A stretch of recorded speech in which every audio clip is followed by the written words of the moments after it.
actually believe they yelled at me. How am I supposed to be responsible for a girl that is running about Wonderland? And can I ask, how many times has this happened? I didn't tell them about what we found earlier today. I know. I want to know why this keeps happening. I mean, how many children is that now? And every single time they lose their heads. Oh. No, I meant the king and the queen. Are they really just losing their heads? That's absolutely horrible. But I definitely hope that they do not find this one, my gosh.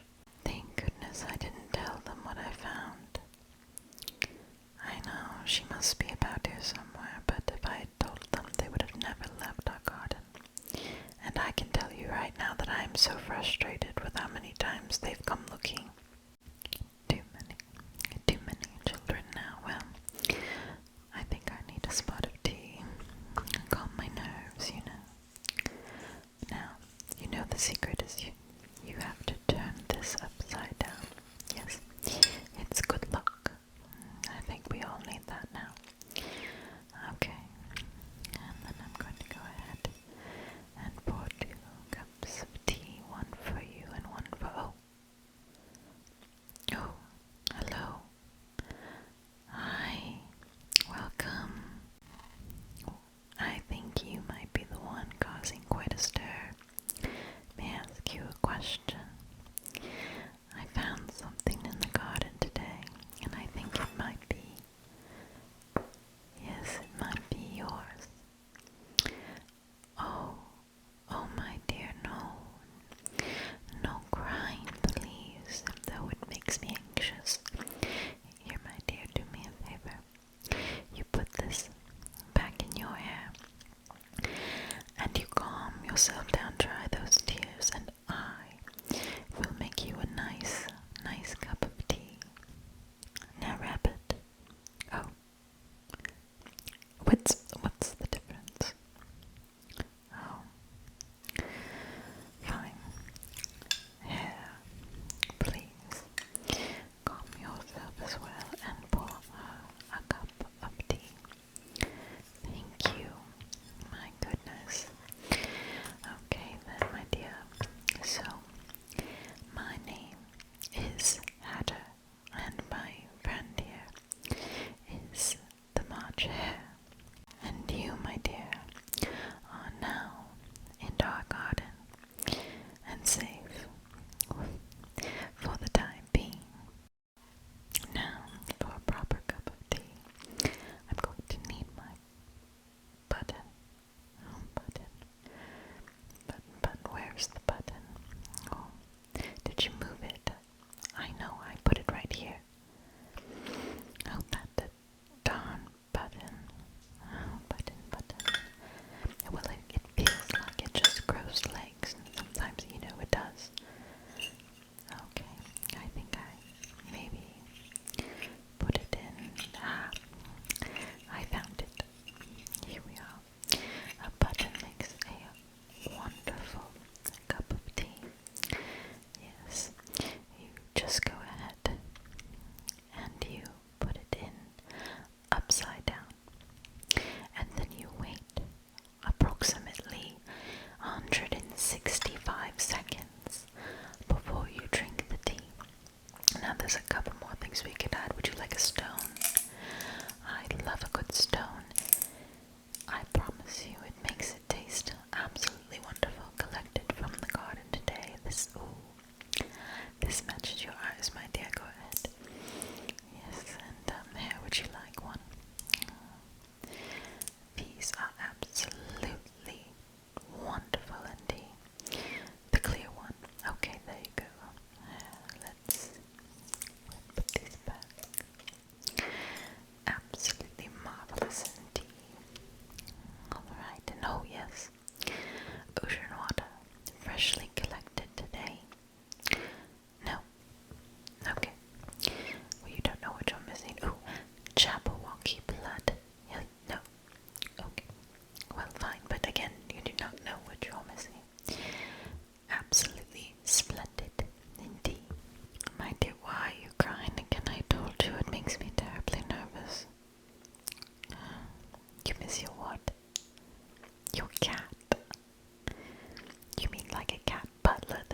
makes you tea and does it's like a pet. That's odd. May I see in your locket that's a picture? Yes. Very curious to see what this not butler cat. Oh, that is gorgeous. Look how beautiful that is there. Oh my goodness. Absolutely precious. Alright. And, oh, well, that is an odd looking cat. And he walks around on all fours. That is so weird. Okay. Well, it's a beautiful locket nonetheless. I absolutely adore it, but that is a strange, strange place you do live in. That is odd. Well, I am sorry that you miss your cat. And I am sorry that our queen is trying to cut off your head. Oh, no. Sweetie, please, stop crying. Oh dear. Okay, well, let me go ahead and tell you dear Hare here has written a story. A marvelous story about the last girl who got trapped here. And I do have it. Let's see. Yes, no, Hare, I have it right here. Of course I read it. We're friends. I mean, I just learned your actual name today, but of course. Okay, now let's go ahead and make some room here, and I can read you a story about the last girl that was here, and the problems that she faced. And I promise you, my dear, what you're encountering, you are absolutely in safe hands.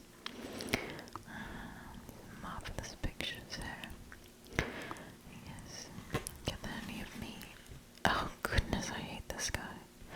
Absolutely dumb as rocks. Ah, yes. Those poor little oysters. My goodness. They ate every single one. Oh, what little piggies. Okay. Let's see. Yes, my dear, see. Guys, look at here. There are much more horrifying things. Oh, and the king. Gosh, he's annoying. Let's see. Here we go. Let me share this part of the story with you here. Now, this one made it all the way to court. Alice's evidence. Here, cried Alice, quite forgetting, in the flurry of the moment, how large she had grown in the last few minutes, and she jumped up in such a hurry that she tipped over the jury box with the edge of her skirt, upsetting all the jurymen onto the heads of the crowd below. There they lay sprawling about, reminding her very much of a globe of goldfish she had accidentally upset the week before. Oh, I beg your pardon, she exclaimed in a tone of great dismay, and began picking them up again as quickly as she could, for the accident of the goldfish kept running in her head, and she had a vague sort of idea that they must be collected at once and put back in the jury box, or they would die. The trial cannot proceed, said the king in a very grave voice, until all the jurymen are back in their proper places. All, he repeated, with great emphasis, looking hard at Alice as he said so. Alice looked at the jury box and saw that in her haste she had put the lizard in head downwards, and the poor little thing was waving its tail about in a melancholy way. Being quite unable to move, she soon got it out again and put it right. Not that it signifies much, she said to herself. I think it should be quite as much use in the trial, one way up as the other. As soon as the jury had a little recovered from the shock of being upset, and their slates and pencils had been found and handed back to them, they set to work very diligently to write out a history of the accident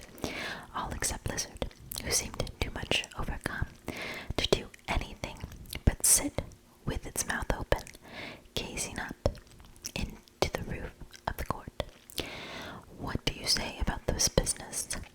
the king said to Alice. "Nothing," said Alice.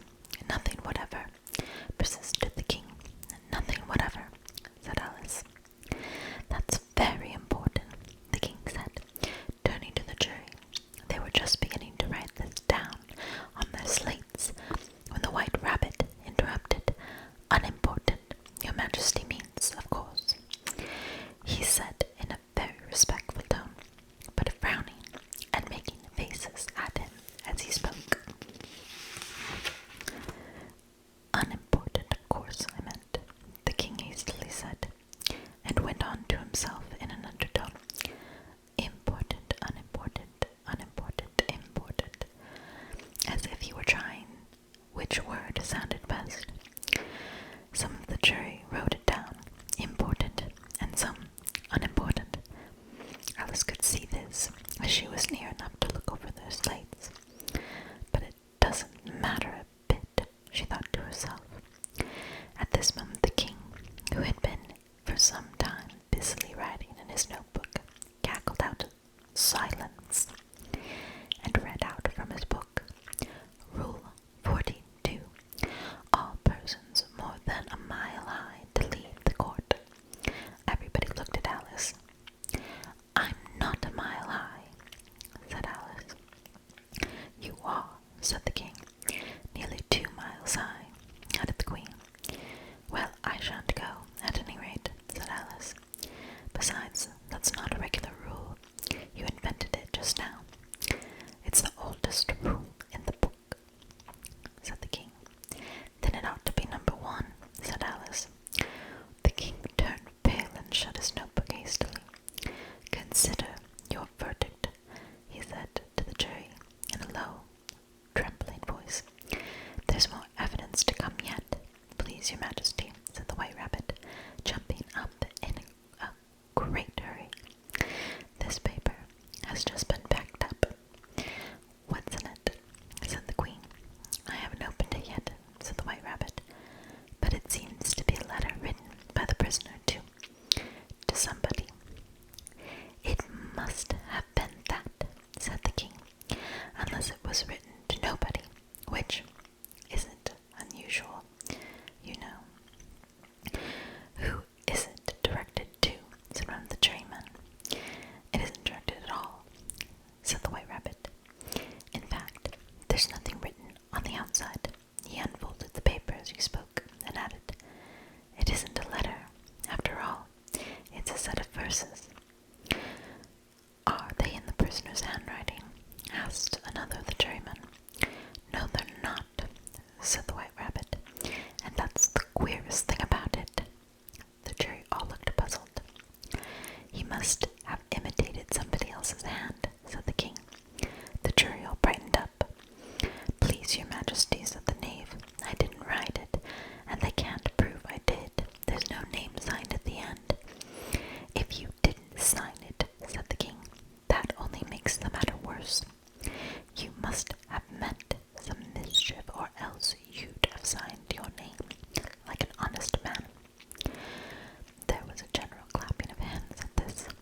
It was the first really clever thing the king had said that day. "That proves his guilt," said the queen. "It proves nothing of the sort," said Alice. "Why, you don't even know what they're about." "Read them," said the king. The White Rabbit put on his spectacles. "Where shall I begin, please, your majesty?" he asked. "Begin at the beginning," said the king gravely, "and go on till you come to the end. Then stop." These were the verses the White Rabbit read. "They told me you had been to her, and mentioned me to him. She gave me a good character, but said I could not swim.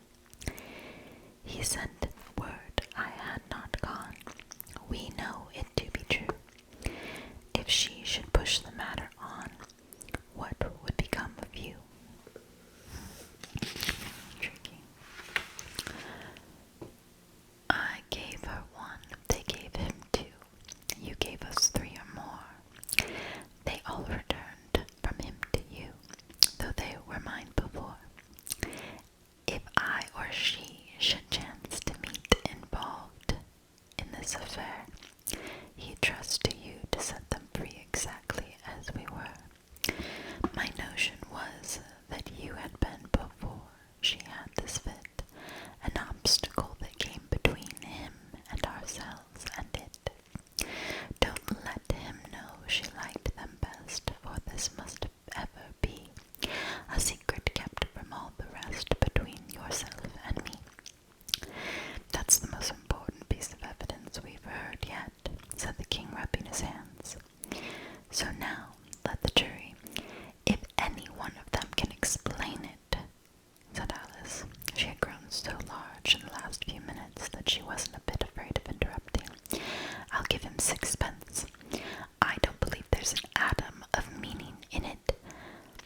slates. She doesn't believe there's an atom of meaning in it, but none of them attempted to explain the paper. If there's no meaning in it, said the king, that saves a world of trouble, you know. As we needn't try to find any, and yet I don't know. He went on spreading out the verses on his knee, and looked at them with one eye. I seem to see some meaning in them after all. Said I could not swim.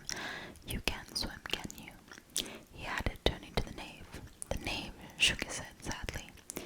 Do I look like it? He said, which he certainly did not, being made entirely of cardboard. All right, so far, said the king, and he went on muttering over the verses to himself.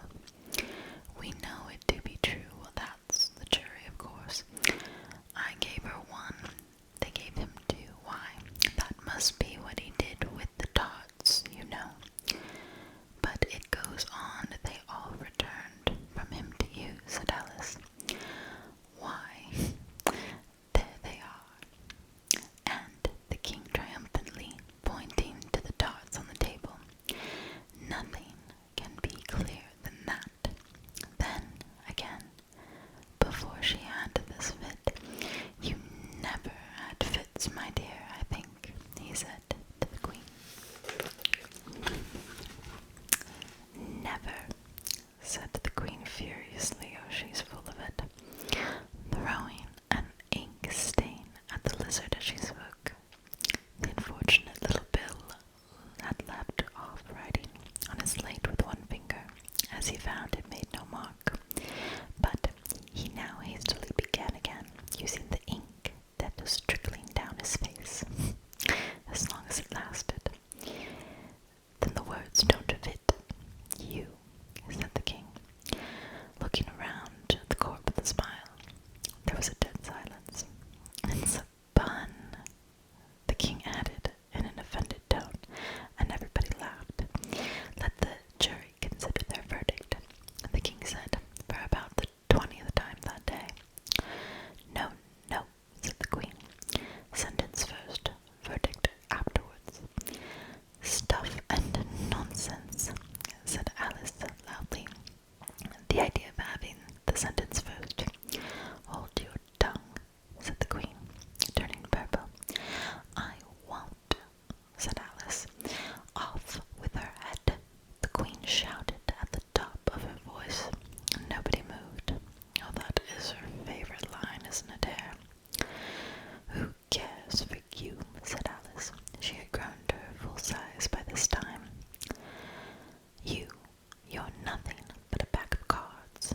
At this the whole pack rose up into the air and came flying down upon her. She gave a little scream, half of fright and half of anger, and tried to beat them off and found herself lying on the bank with her head in the lap of her sister, who was gently brushing away some dead leaves that had fluttered down from the trees upon her face. Wake up, Alice dear, said her sister. Why, what a long sleep you've had.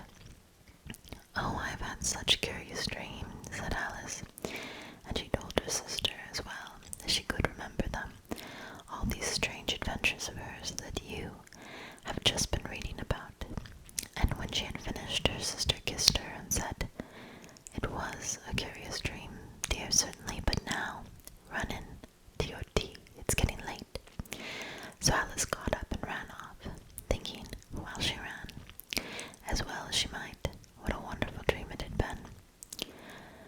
But her sister sat still, just as she left her, leaning her head on her hand, watching the setting sun, thinking of little Alice and all her wonderful adventures, till she too began dreaming after a fashion, and this was her dream. First she dreamed of little Alice herself, and once again the tiny hands were clasped upon her knee, and the bright eager eyes were looking up into hers. She could hear the very tones of her voice, and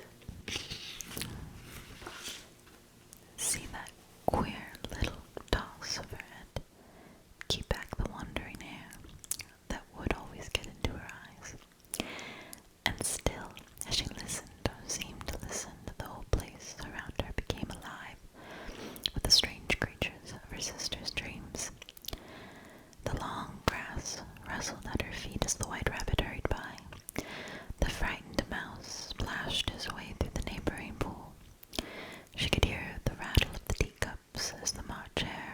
His friends shared their never-ending meal. Why am I friends? Why isn't my name here? Okay. The shrill voice of the queen ordering off her unfortunate guests to execution. Once more the big baby was sneezing on the Duchess's knee, while plates and dishes crashed around it.